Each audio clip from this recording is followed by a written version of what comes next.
Hey guys, William Inferno here today with a Hero Factory Classic review.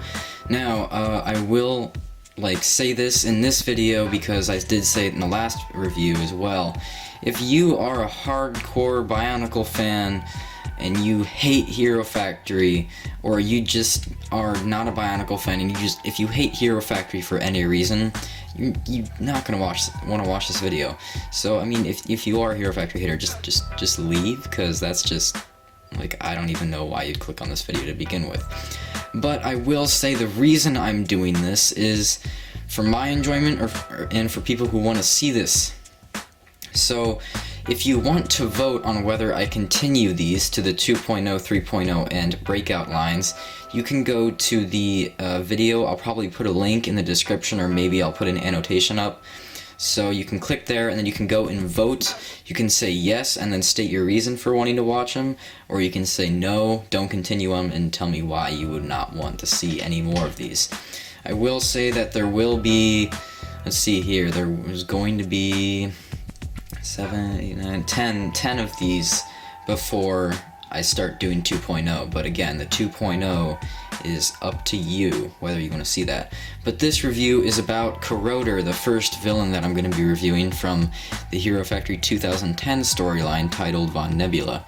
So let's just take a quick look at the box. I do not have the instructions. I have no idea where they went, but keep in mind I bought this 5 years ago, so, or no, it was 4 years ago. Yep, 4 years ago. So just keep that in mind. I lost the instructions, so they're not in there. So on the cover we have Corroder, and then of course all of his info from the creators of Bionicle, of course, because that's where it came from. He faces Surge, and these are his stats. I guess his strength is that much, his energy, his health, and I don't know what that skull stands for, but his logo is this skull.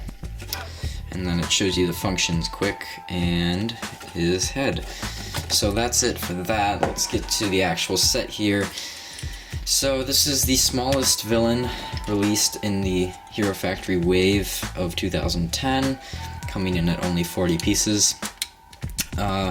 So let's get down to it. Let's start off with the color scheme, which is incredibly consistent with black, green, and accents of red or orange. Sorry, this falls off, which I'll get to that later because it is a con. My gosh. All right, let's put this back on here. Sorry guys, just let me put that on like that. Okay, so now that that's back on, gotta latch this on. Okay, so that will come off, and that's a con. I'll get to that later. Consisting of green, black, and hints of red, little accents. So the color scheme obviously works. Articulation wise, he has wrists, shoulders, no elbows, except unlike the heroes, he does have knee articulation, and these joints are very old, so they're kind of stiff. So he does have knee articulation on both legs, which is nice, and an extra hint of articulation up here with this sphere shooter, or plasma shooter, I guess, that's what they considered it in 2010. So his functions, there's only one function, is this sphere shooting launcher, the sphere launcher. Just press on both sides like that and it shoots out. This is widely used. This is a widely used function straight up until probably the end of Hero Factory, and then after that it hasn't been used in Bionicle yet, which I'm kind of happy about because I'm kind of done keeping track of all these spheres. I have all of them, but they're really hard to keep track of. So another pro would definitely be his mask. His mask is very unique. It has like a horn to it, and it just looks really creepy, and I could see someone using this on a mock. Again, one of the things about Hero Factory that maybe past Bionicle fans might like about this first wave is definitely the new masks. We get some new designed masks. Although this character is a better representation of maybe fans from Bionicle moving on over to Hero Factory, because it's a bit more of a complex build compared to the heroes. I can understand why Bionicle fans don't like the original 6 heroes, but I've heard of a lot of Bionicle fans liking the villains of the wave and the vehicles because they're more complex and I guess harder to build than putting a bunch of large pieces of plastic together to make a hero. So those are the main pros. I guess, oh, there's also a few new parts. I believe that these spiked pieces are new. I believe this shield piece is new. The stickers are obviously new. Obviously the mask. I think that might be it. Maybe this is a recolor, the sphere. That might be it. Yeah, I think that is it. I think we've seen these parts down here before, but I think that's it. At the time of the release, those were the new parts. Now on to the cons. The cons are, starting off, no elbow articulation, because this is just one long arm piece, so you don't get any elbow articulation.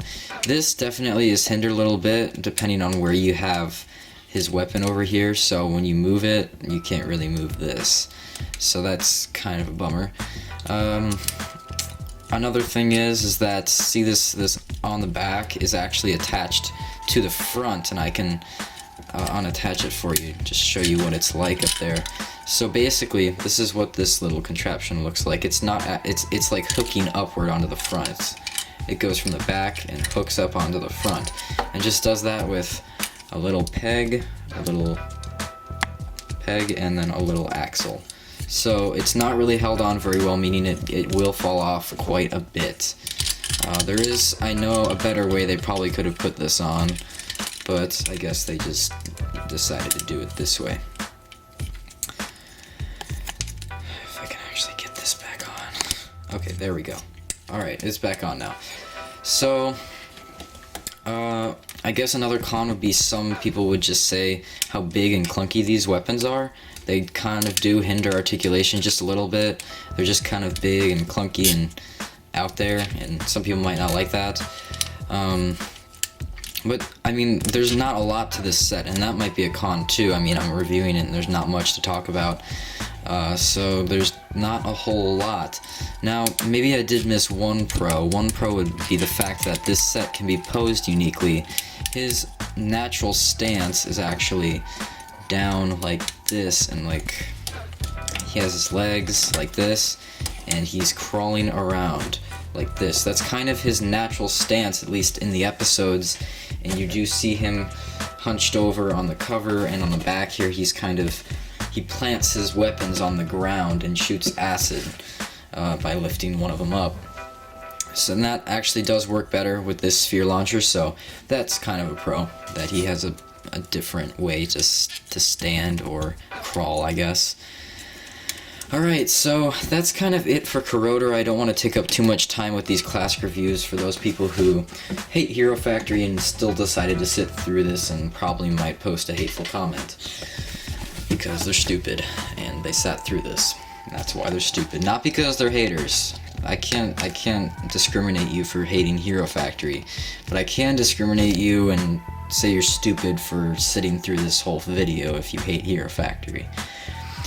So this has been my review on Corroder.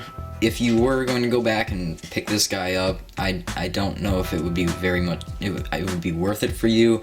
I feel like you would have a better time with maybe getting Explode or Thunder, or maybe even one of the bigger ones like Rotor or Von Nebula. To me, this guy is just average. He's nothing out of the ordinary. He has a couple cool aspects of him, but to be honest, he's nothing crazy. So I'll see you guys later. My next review will be on none other than Explode, and I'll see you guys later.